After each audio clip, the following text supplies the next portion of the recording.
If you're not a lizard, don't tell me you might be a lizard. That singing was for no reason, except to say welcome to The Wonderful Lizard. We are, Chapter 18, The Fate of the Tin Woodman. Alrighty, here we go. Dorothy obeyed. She ran at once behind the Gnome King, who was still trying to free his eyes from the egg. And in a twinkling, she had unbuckled his splendid jeweled belt and carried it away with her to the place beside the tiger and lion, where, because she did not know what else to do with it, she fastened it around her own slim waist. Just then, the chief steward rushed in with a sponge and bowl of water and began mopping away the broken eggs from his master's face. In a few minutes, and while all the party was looking on, the king regained use of his eyes, and the first thing he did was to glare wickedly upon the scarecrow and exclaim, "I'll make you suffer for this, you hay-stuffed dummy! Don't you know those eggs are poison to gnomes?" "Really?" said the scarecrow. "They don't seem to agree with you, although I wonder why." "Or transform you all into... Oops, they were strictly fresh and above suspicion," said Billina. "You ought to be glad to get them. I'll transform you into scorpions," cried the king angrily, and began waving his arms and muttering magic words. But none of the people became scorpions, so the king stopped and looked at them in surprise. "What's wrong?" he asked. "Why, you're not wearing the magic belt," replied the chief steward, after looking the king over carefully. "Where is it? What have you done with it?" The Gnome King clapped his hand to his waist, and his rock-colored face turned white as chalk. "It's gone!" he cried helplessly. "It's gone! I am ruined!" Dorothy now stepped forward and said, "Royal Ozma, you and the Queen of Ev, I welcome you and your people back to the land of the living. Billina has saved you from your troubles, and now we will leave this dreadful place and return to Ev as soon as possible." While the child spoke, they could all see that she wore the magic belt, and a great cheer went up from all of her friends, which was led by the voices of the Scarecrow and the Private. But the Gnome King did not join them. He crept back onto his throne like a whipped dog, and lay there bitterly bemoaning his defeat.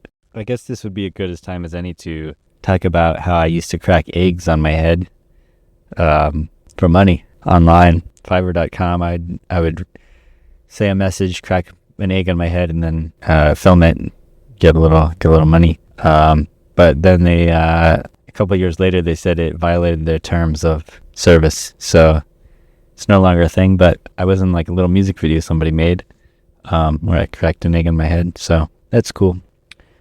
Anyway. "But we have not yet found my faithful follower, the Tin Woodman," said Ozma to Dorothy. "and without him I do not wish to go away." "Well, nor do I," replied Dorothy quickly. "Wasn't he in the palace?" "He must be there," said Billina. "but I had no clue to guide me in guessing the Tin Woodman, so I must have missed him." "Well, we will go back into the rooms," said Dorothy. "This magic belt, I'm sure, will help us find our dear old friend." So she re-entered the palace, the doors of which still stood open, and everyone followed her except the Gnome King, the Queen of Ev, and Prince Irving.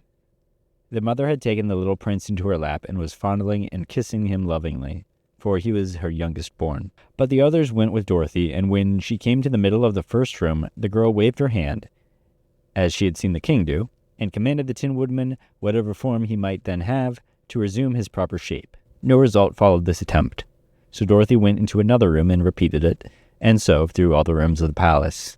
Yet the Tin Woodman did not appear to them, nor could they imagine which among the thousands of ornaments was their transformed friend. Sadly, they returned to the throne room, where the king, seeing that they had met with failure, jeered at Dorothy, saying, "You do not know how to use my belt, so it is no good use to you.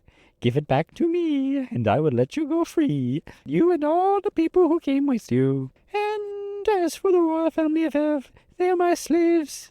They shall remain here." I feel like trusting the Gnome King at this point, any politician really, but specifically this Gnome King, is a bad idea. "I shall keep the belt," said Dorothy. "That's easily enough." "But how can you escape without my consent?" asked the king. "Easily enough," answered the girl. "All we need to do is walk out the way that we came in." "That's all, is it?" sneered the king. Well, where is the passage through which you entered the room? They all looked around, but they could not discover the place, for it had long since been closed. Dorothy, however, would not be dismayed. She waved her hand toward the seemingly solid wall of the cavern and said, I command the passage to open. Instantly the order was obeyed, and the opening appeared, and the passage lay plainly before them. The king was amazed, and all the others overjoyed. Why then, if the belt obeys you, were we unable to discover the Tin Woodman? Asked Ozma. Well, I can't imagine, said Dorothy. See here, girl, proposed the king eagerly. Give me the belt, and I will easily tell you what shape the Tin Woodman has changed into, and then you can easily find him. Dorothy hesitated, but Billina cried out, Pork, don't you do it. If the Gnome King gets the belt again, he will make every one of us prisoners, for we will all be within his power. Only by keeping the belt, Dorothy, will you be able to leave this place in safety. I think that is true, said the Scarecrow, but I have another idea due to my excellent brains. Let Dorothy transform the king into a goose egg, and thus he agrees to go into the palace and bring us the ornament which is our friend Nick Chopper, the Tin Woodman. A goose egg? echoed the horrified king. How dreadful. Well, a goose egg you will be unless you go fetch the ornament we want, declared Billina, with a joyful chuckle. Ho, ho, ho. You'll see for yourself that Dorothy is able to use the magic belt all right, added the Scarecrow. The Gnome King thought it over and finally consented, for he did not want to be a goose egg, as none of us do. So he went into the palace to get the ornament, which was the transformation of the Tin Woodman, and they all awaited the return with considerable impatience, for they were anxious to leave the underground cavern and see the sunshine once more. But when the Gnome King came back, he brought nothing with him, except a puzzled, anxious expression on his face. He's gone, he said. The Tin Woodman is nowhere in this place. Are you sure? Asked Ozma sternly. I'm very sure, answered the king, trembling. For I know just what I transformed him into, and exactly where he stood.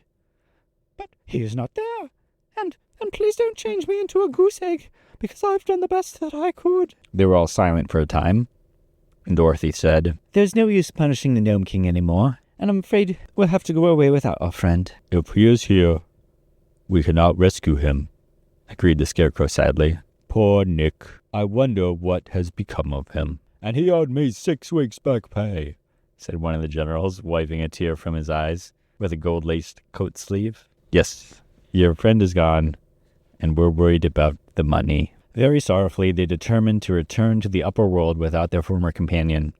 So Ozma gave the order to begin the march through the passage.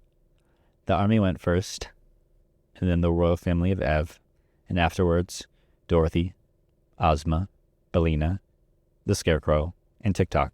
They left the Gnome King scowling at them from his throne, and had no thought of danger until Ozma chanced to look back at him and saw a number of warriors following them in full chase, with their swords and spears and axes raised to strike down the fugitives as soon as they drew near enough. Evidently the Gnome King had made a last attempt to prevent their escaping him, but it did no good, for when Dorothy saw the danger they were in, she stopped and waved her hand and whispered a command to the magic belt. Instantly, the foremost warriors became, you guessed it, eggs, which rolled upon the floor of the cavern in such numbers that those behind could not advance without stepping upon them. But when they saw the eggs, all desire to advance departed from the warriors, and they turned and fled madly into the cavern and refused to go back again. Our friends had no further trouble in reaching the end of the passage, and soon were standing in the outer air upon the gloomy path between the two high mountains. But the way to Ev lay plainly before them, and they fervently hoped that they had seen the last of the Gnome King in his dreadful palace. The cavalcade was led by Ozma, mounted by the Cowardly Lion and the Queen of Ev, who rode on the back of the tiger. The children of the queen walked behind her, hand in hand. Dorothy rode the sawhorse, while the Scarecrow walked and commanded the army in absence of the Tin Woodman. Presently, the way began to lighten, and more sunshine to come in through the two mountains. And before they heard the thump, thump, thump of the giant's hammer upon the road, and before long they heard the How may we pass the monstrous man of iron? I forgot her voice, said the queen anxiously for the safety of her children. But Dorothy solved the problem with a word from her magic belt. Eggs. It's egg time. The giant paused with the hammer held motionless in the air, thus allowing the entire party to pass between its iron-cast legs in safety. And that's actually the end of the chapter, not of the book. But the Tin Woodman does seem to be in a pickle, and there's no getting around that.